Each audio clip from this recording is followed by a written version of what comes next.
నమస్తే, welcome to yo-yo TV. ఈరోజు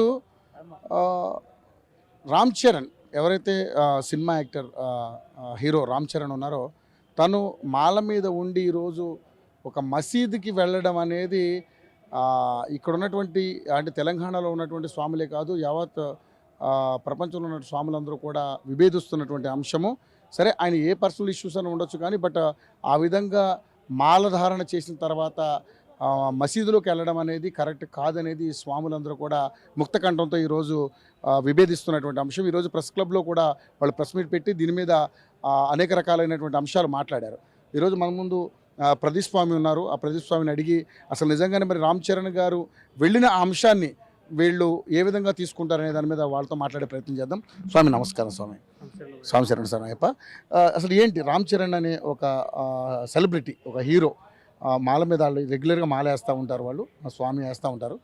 so ఆయన మంచి భక్తిపరుడు కూడా. సో ఇలాగ మసీదుకి వెళ్ళడం అనేదాన్ని మీరు ఈరోజు విభేదిస్తూ ఉన్నారు. సరే, ఆయన ఏ కారణం చేత నా ఫ్రెండ్ రెహమాన్ గారి ద్వారా వెళ్ళడం వల్ల ఏదైనా కానివ్వచ్చు, కానీ దాన్ని ఎందుకు విభేదిస్తూ ఉన్నారు ఈరోజు? మసీదుకి వెళ్ళంగా మేము వద్దనటం లేదండి. ఇక్కడ ఒక అయ్యప్ప దీక్షలో ఒక నిర్దిష్టమైన పరిణామైనటువంటి నియమ నిబంధనలు ఉన్నాయండి. మనం 41 రోజు దీక్ష చేస్తాం, కఠినమైన నిబంధనల్లో లోబడి ఉంటాం, దైవ దర్శనాలకు వెళ్తూ ఉంటాం. అంటే సాక్షాత్తు మాల వేసుకుంటే అయ్యప్పగా మనం కొలుస్తాం. కుల మతం భేదం అతీతాలుగా ఎటువంటి భేదాలు లేకుండా మన స్వామి అని పిలిచి డబ్బు ఉన్నా లేకపోయినా పూరైనా ప్రతి కులాల అతీతంగా మనం వాళ్ళని స్వాగతిస్తాం, వాళ్ళ ఇంటికి వెళ్తాం, భోజనాలు చేస్తాం. అటువంటి సనాతన ధర్మాన్ని కాపాడేటువంటి ఒక 41 దీక్షలో ఒక దర్గాకు వెళ్ళాక మనం వద్దనటంలా, కానీ దర్గాకు వెళ్ళి అక్కడ ఉన్నటువంటి అయ్యప్ప నిబంధనలను మా 41 రోజు దీక్షలో ఉండి దీక్షలో అంటే గంధము విభూది ఆ చందనము రిమూవ్ చేసి అలంకరణ ఉంటుంది. ఇప్పుడు నేను ఎలా అయితే అలంకరణ చేసి అలంకరణ ఉంటుంది, ఆ అలంకరణ రిమూవ్ చేసి వాళ్ళ యొక్క సాంప్రదాయంలో సాంప్రదాయం అంటే తలపాగా కట్టుకుని విభూది పెట్టుకుని అక్కడికి వెళ్ళి ప్రార్థనలు చేయడం అనేది విభజించడం జరుగుతుంది. ఇక్కడ మెగా ఫ్యామిలీని మేము ఇన్స్పైర్, మెగాస్టార్ కానీ వాళ్ళ కుటుంబ సభ్యులు మేము ఇన్స్పైర్గా మేము ఎన్నో కార్యక్రమాలు చేసిన రోజులు ఉన్నాయి. వాళ్ళు ఇప్పటికీ రెస్పెక్ట్ చేస్తున్నాం. కానీ సనాతన ధర్మాన్ని కాపాడాల్సిన ఈ మెగా ఫ్యామిలీ ఈరోజు రామ్ చరణ్ చేసినటువంటి ఒక ప్రవర్తన అంటే ఒక ఫ్రెండ్ రిక్వెస్ట్ ఇస్తున్నావు కానీ నువ్వు మాల వేసుకున్నావు, ఫస్ట్ మాల నిబంధన ఉంటుంది, ఆ నిబంధనని నిబంధనని అధిగమించి మరి నువ్వు ఒక ఫ్రెండ్ కోసం దర్గాకి వెళ్ళడం అనేది మేము విభేదించడం జరుగుతుంది. అయ్యప్ప సమాజం అందరం కూడా ఆగ్రహావేశాలతో ఉన్నారు. ఇక్కడ అయ్యప్ప దీక్ష అది పవిత్రమైన దీక్ష. ఈ ప్రపంచంలో అయ్యప్పల ఈ అయ్యప్ప సమాజము ఈ కలియుగంలో అయ్యప్ప సంరక్షకుడుగా, అయ్యప్ప ఈ కలియుగాన్ని సంరక్షణగా ఉన్నటువంటి దేవుడు. సో కొన్ని లక్షల మంది అయ్యప్ప మాల వేసిన వరల్డ్ వైడ్గా వీళ్ళందరి మనోభావాలు దెబ్బతింటున్నవి. కాబట్టి మా అయ్యప్పలందరికీ కూడా అయ్యప్ప సమాజానికి ఫస్ట్ రెస్పెక్ట్ టు గాడ్కు రెస్పెక్ట్ ఇచ్చి, ఎందుకంటే అయ్యప్ప మాల వేసుకొని ఉన్నారు కాబట్టి ఆ రెస్పెక్ట్ ఇచ్చి మీ ద్వారా సరైన సమాధానం అయ్యప్ప సమాజం కోరుకుంటుంది. ఎందుకంటే వెళ్ళంగా ఎవరు వద్దనడం లేదు, కానీ మాల వేసుకుని వెళ్ళడం కరెక్ట్ కాదు. పైగా అందులోనూ వాళ్ళ వేషధారణలో మనము తిలకం ఎందుకు రిమూవ్ చేస్తాం, డ్రెస్ ఎప్పుడు రిమూవ్ చేస్తాం, మాల ఎప్పుడు రిమూవ్ చేస్తాం, ఒక మాలలో ఉన్నాం, అశుభం జరిగినప్పుడు రిమూవ్ చేస్తాం. నువ్వు పోయిన ప్లేస్ కరెక్ట్ కాదు, అయినప్పటికీ కూడా రెస్పెక్ట్, ఎందుకంటే అన్ని మతాలు మనం లౌకికవాదంలో ఉన్నా కూడా రెస్పెక్ట్ చేస్తున్నాం. కానీ అయ్యప్ప దీక్షలో ఉండి దర్గాకు వెళ్ళి గంధ విభూది రిమూవ్ చేసి తలపాగా కట్టి అక్కడ కూర్చోవడం అనేది ఇక్కడ అయ్యప్ప సమాజం ఒప్పుకునే పరిస్థితి లేదు. ఒక మందిరం లాంటిది, మందిరమే. మేమేమంటున్నాము, మనం రెస్పెక్ట్ చేస్తున్నాం అక్కడ, దాన్ని మనం కాదనటం లే. అయ్యప్ప దీక్షకు ఒక నిబంధన ఉంది, అది ఇప్పుడు సమాధియా మసీదా అది తర్వాత పక్కన పెట్టండి. ఇక్కడ ఏంటి ప్రధాన అంశం ఏంటి, రిమూవ్ యువర్ అలంకరణ ఎందుకు పెడతాం? అవునా కదా, అలంకరణ ఎందుకు పెడతాం? అలంకరణకు రెస్పెక్ట్ ఎక్కడుంది? 41 రోజు దీక్షలో మసీదు వెళ్ళవని మా నిబంధనలు ఎక్కడ లేదు. ముందు మరి ఓవర్ స్వామి దర్శనం చేసుకునే కదా మరి ఇక్కడ వావర్ స్వామి స్టోరీ అనేది చాలా మంది కూడా తెలియకపోవచ్చు అండి. వావర్ స్వామికి అయ్యప్పకు సంబంధం లేదండి. అది ఇప్పుడు ఎవరు పోవట్లేదు, తెలియదు. ఒకప్పుడు అది యాక్చువల్లీ పూర్వకాలంలో కూడా వావర్ స్వామికి అయ్యప్పకు సంబంధం లేదు. ఎరిమేలిలో ధర్మశాస్త్ర పేటతుల్లి ఉంది, అక్కడ నుంచి పెద్దపాదం చేస్తాం. ఇక్కడ వావర్ స్వామి కల్పితం, అది కల్పితమే, అది ఇప్పుడు కాదు, యథార్థం కాదు, అది కల్పితం. ఇప్పటి నుంచి కాదు, కొన్ని సంవత్సరాల నుంచి కూడా వస్తూనే ఉన్నాం. ఈ మధ్య కాలంలో జేఏసీ ఆవిర్భవించి ఎడ్యుకేట్ చేయడం వల్ల చాలా మంది తగ్గిపోవడం జరిగింది. అది కేరళ ఉన్నటువంటి ప్రభుత్వాలలో అప్పుడున్నటువంటి పరిస్థితులకు అనుగుణంగా క్రియేట్ చేయబడిందే తప్పించి అక్కడ ఎవరు కూడా గురుస్వాములు కానీ ఎవరు కూడా వెళ్ళి దర్శనం చేసుకునే పరిస్థితి లేదు. అక్కడికి వెళ్ళినా అంటే ఇంకోటి కూడా చెప్తున్నాండి, అక్కడికి వెళ్ళి ఇరుముడితో వెళ్తారు. ఇది మన విభూది ఇలాంటి మొత్తం అలంకరణ తీసేసి వెళ్ళే సాంప్రదాయం కూడా లేదు. అంటే అయ్యప్పని దర్శనం చేసుకుంటారు, అక్కడ దర్శనం చేసుకుని వెళ్ళే సాంప్రదాయం ఉంది. అక్కడ మాత్రం దర్గాలో వెళ్ళినట్టు తలబాగా కట్టుకొని రిమూవ్ చేసుకుని వెళ్ళే సాంప్రదాయం అయితే లేదు. కాబట్టి రెస్పెక్ట్ చేసి ఉంటారు నాకు తెలిసి. నేను కూడా చాలా తక్కువ అంటే వెళ్ళింది లేదు అక్కడ. ఎందుకు చెప్తున్నానంటే వావర్ స్వామికి అయ్యప్పకి సంబంధం లేదు, ఇది క్లియర్. దాని స్టోరీస్ డిఫరెంట్. అది ఇప్పుడు చెప్పాలన్నా టైం సరిపోదు కాబట్టి దానికి అవసరం లేదు మనకి ఇప్పుడు. కాబట్టి మేమేమంటున్నాం, అయ్యప్ప మ్యాండేటరీ కాదు. అయ్యప్ప దీక్షలు ఎక్కడ కూడా వావరసం మ్యాండేటరీ లేదు. కొన్ని కల్పితాలు ఉన్నాయి. అంటే అక్కడ జరిగిన యథార్థ స్టోరీ వేరు, ఇక్కడికి రావడం వల్ల mouth to writer voice change అయ్యి రాయడం జరిగింది. ప్రవరుడుకు ప్రవరుడుకు తేడా ఉంది. ఎట్లా ఉంటుందంటే లాంగ్వేజ్ మారడంలో తేడా ఉంది. ఆ అంశంలోనే దాన్ని పరిగణలో తీసుకున్నాం తప్పించి యథార్థమైనటువంటి అయ్యప్ప స్టోరీలో వావర స్వామి లేడు. కానీ స్వామీజీ మరి ఇప్పుడు అంటే ఇందాక మనం మాట్లాడుకున్నట్టుగా ఇప్పుడు పోతులూరి వీరబ్రహ్మేంద్ర స్వామి కూడా సమాధి అయ్యారు.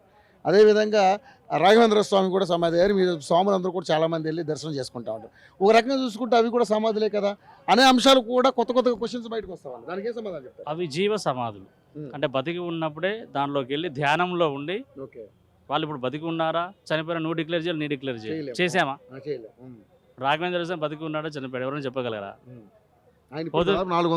పోతురు బ్రహ్మ సమాధి అయ్యారు, బతికున్నాడు చనిపోయాడు మనం డిక్లేర్ చేసామా? ఎవరు డిక్లేర్ చేయాలి? జీవ సమాధిలో బతికి ఉన్నప్పుడే ఉన్నాడు ఆయన. హైందవ ధర్మ సాంప్రదాయం, హైందవ ధర్మాన్ని, సనాతన ధర్మాన్ని, మన హిందూ ధర్మాన్ని కాపాడుకుంటూ వాళ్ళు ఒక యజ్ఞంలో భాగంగా సమాధి అయ్యారు తప్పించి చనిపోయిన తర్వాత వాటి మీద కట్టి అవన్నీ చేసి ఒక దైవ భూమిక క్రియేట్ చేయబడింది కాదు, న్యాచురల్ గా జరిగింది. అంటే ఇక్కడ మీరు గమనించాలండి, ఇక్కడ కాదు, ఇక్కడ గమనించాలి. Where is the God? Simple, I am asking a question. Where is the God? God is nature. మన రెస్పెక్ట్ టు నేచర్. మనం ఏదైతే ఈ ప్రకృతికి ఇస్తామో ఆ ప్రకృతి మనకి ఇస్తుంది. అది హైందవ సంప్రదాయం, హైందవ ధర్మం. దాన్ని రెస్పెక్ట్ చేయాలి. మన ధర్మాన్ని కాపాడితే మనం ధర్మం కాపాడుతుంది. మీరు మాట అన్నారు స్వామి, అంటే నేను మిమ్మల్ని ఎదిరించి అడగట్లేదు క్వశ్చన్. కులాలకి మతాలకి అతీతంగా అని మీరు అన్నారు ఇందాక. మరి అది కూడా ఒక కులమే కదా, అది కూడా ఒక మతమే కదా. దాన్ని మసీద్ అంటే మీ ఉద్దేశం ఏంటి? ఇప్పుడు నేనేమంటున్నా, మసీద్ అక్కడికి వెళ్ళంగా నేను వద్దనలేదు. వెళ్ళంగా మేము వద్దనలేదు, ఎవరం కూడా వద్దనలేదు. అలాగానే కుంకుమ, విభూది, గంధము రిమూవ్ చేసి మనం ఆల్రెడీ దీక్షలో ఉన్నాం. ఇక్కడ మళ్ళీ తలపాగా కట్టుకొని వాళ్ళ సాంప్రదాయాలు వెళ్ళడం వ్యతిరేకిస్తున్నాం మేడం. నువ్వు వెళ్ళేది ఉంటే ఆఫ్టర్ దీక్ష వెళ్ళేది చేసుకోక వద్దనట్లే కదా. మాకు ముస్లిం ఫ్రెండ్స్ ఉన్నారు. మేము ఇప్పుడు మా అయ్యప్పల్లో కూడా చాలా మంది ముస్లింలు భిక్షలు పెడతారు, అల్పాహారాలు పెడతారు. రెస్పెక్ట్. సో ఇక్కడ మేము అందరం లౌకిక ధర్మంలో ఉన్నాము. కానీ అక్కడ నిబంధన అంటే వాళ్ళకున్న కట్టుబడి నిబంధన హైందవ ధర్మంలో లేదా అనేది మాత్రమే ఇక్కడ మీరు గమనించాలి. ఇప్పుడు మన గుడికి వచ్చేటప్పుడు వాళ్ళు మన గుడికి రమ్మనండి, బొట్టు పెట్టుకుని రమ్మంటే వస్తారా? మీరు ఆలోచించిన అంశం ఇక్కడ ఉంది. మనం వెళ్ళినప్పుడు పాటించినప్పుడు మరి మన గుడికి వచ్చినప్పుడు బొట్టు పెట్టుకుని వస్తే బాగుంటుంది కదా. మరి అది ఎందుకు చేయరు? మనం వెళ్తున్నాం దర్గాలకు, మన గుడిలోకి ఎంతమంది ముస్లింలు వచ్చి పూజలు చేశారు? ఒక్కసారి ఆలోచించాల్సిన అవసరం ఉంది ఇక్కడ. అంటే సనాతన ధర్మం, హైందవాన్ని కాపాడే అంశంలో ఇవన్నీ పరిగణలోకి వస్తాయి.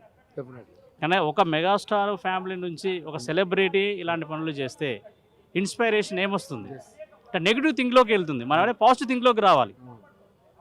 ఒక పిలుపును అంటే అటువంటి మెగా ఫ్యామిలీ ఒక పిలుపుని ఇస్తే సమాజం కదిలొచ్చే పరిస్థితి ఉంది. ఇప్పుడు వాళ్ళ బాబాయ్ ఉన్నారు, సనాతన ధర్మంలో పోరాడుతున్నాడు. ఉన్న వారాహి మాల వేసుకున్న ఒక డిప్యూటీ సీఎంగా ఉన్నాడు, తిరుపతిలో ప్రోగ్రాములు చేశారు. మీరు మాల వేసుకున్న మీ ఫాదర్ అంటే మెగాస్టార్ కూడా మంచి రెస్పెక్టెడ్ ఫ్యామిలీ. కానీ ఏదో చిన్న చిన్న పొరపాట్లు చేసి మీ యొక్క రెస్పెక్ట్ని లాస్ చేసుకోవద్దు. ఇప్పుడు సమాజంలో నెగిటివ్ రోల్ వెళ్తుంది. ఇప్పుడు అయ్యప్పలు ఉన్నారు, కొన్ని లక్షల మంది ఉన్నారు తెలంగాణలో. లక్షల మంది కూడా మీద నెగిటివ్ రోల్కి వెళ్ళినట్టే కదా. సో గతంలో ఒక మహిళ కూడా గుళ్ళోకి ఎంటర్ అయిన దాని మీద కూడా చాలా జరిగింది. అవును, సుప్రీంకోర్టు డిక్లేర్ చేయడం వల్ల, మహిళలు వెళ్ళడం వల్ల అప్పుడు కూడా ధర్నాలు చేయడం జరిగింది. అంటే ఇదేంటంటే ఆ సంవత్సరం నుంచి ఎవ్రీ ఇయర్ ఏదో ఒక ఇష్యూ జరుగుతుంది ఇక్కడ. సో దాన్ని మేమేమనుకుంటున్నాం అంటే అయ్యప్ప సమాజాన్ని కూడా డైల్యూట్ చేసే పరిస్థితి ఏమో ఉందన్న భయం మా గురుస్వాములందరికీ వస్తుందండి. సమాజానికి అయితే ప్రమాదం పొందుతుందని మీ ఉద్దేశం? డెఫినెట్గా ఈ మధ్య కాలంలో ఈ హైదరాబాద్ సరౌండింగ్లోనే చాలా గుళ్ళను మనం ధ్వంసం చేయడం జరిగింది. అంటే ఒకవైపు గుడి విగ్రహ ఆరాధన మేము ఇంకా మొదలు పెట్టుకుంటూ వస్తున్నాం. ఒకవైపు పతనం అవుతూ అంటే కూర్చుకుంటూ వస్తున్నారు. కూల్చుకుంటూ వస్తూ కూడా సరే ఒక వర్గాల ద్వారా జరిగితే బాగుండు. కొన్ని ఒక పర్టికులర్ ఫ్యామిలీస్ అంటే పర్టికులర్ కులాల నుంచే కూలగొట్టడము, వాళ్ళ నుంచి రావడం వల్ల ఏమవుతుంది, మన హైందవ ధర్మం ముప్పు ఉందనే, మన హైందవ ధర్మానికి ముప్పు ఉండదనే భావన మనందరిలోకి అన్సెక్యూర్ ఫీలింగ్ వచ్చేసింది. సో మన హైందవ ధర్మాన్ని మనం కాపాడుకోవాల్సిన పరిస్థితి మొదలైంది. మేము గత జేఎస్లో కూడా పిలుపునిస్తున్నాం. ఒక్కొక్క అయ్యప్ప కానీ 80% మంది హిందువులు ఉన్న సమాజంలో ఈరోజు ఎందుకు భయపడాల్సిన పరిస్థితులు వచ్చాయి? ఇక్కడ భయము కాదు, అంటే హిందూ సమాజానికి తూట్లు పడే అవకాశాలు ఉన్నాయి. అన్య మతస్థులు హిందూ మతస్థులను కూడా మార్చేసే ప్రమాదాలు జరుగుతూ ఉన్నాయి. కాబట్టి ఒకవేళ ఆ రకంగా ఏమైనా భయపడుతున్నారా మీరు? భయం అనేది కాదండి, మన ధర్మాన్ని మన సిస్టర్ని మనం కాపాడుకోవాలని చెప్పడం జరుగుతుంది. ఇక్కడ ఏంటంటే ఇప్పుడు ఈరోజు పరిస్థితి ఎలా ఉంది, ప్రతి ఊర్లో చర్చ్ ఉంది, ప్రతి ఊర్లో మసీద్ ఉంది, ప్రతి ఊర్లో కొన్ని ఊళ్ళలో గుళ్ళు ఉన్నాయి, కొన్ని ఊళ్ళో గుళ్ళు లేవు. గుడి కట్టాలంటే ఈరోజు ప్రమాదం అంటే చాలా కష్టం అవుతుంది. చర్చ్ మీద అవలీలో కట్టేస్తున్నారు, అన్నీ కట్టేస్తున్నారు. గుడికి ఒక హిందూ టెంపుల్ కట్టడానికి కష్టపడాల్సిన పరిస్థితి ఉంది.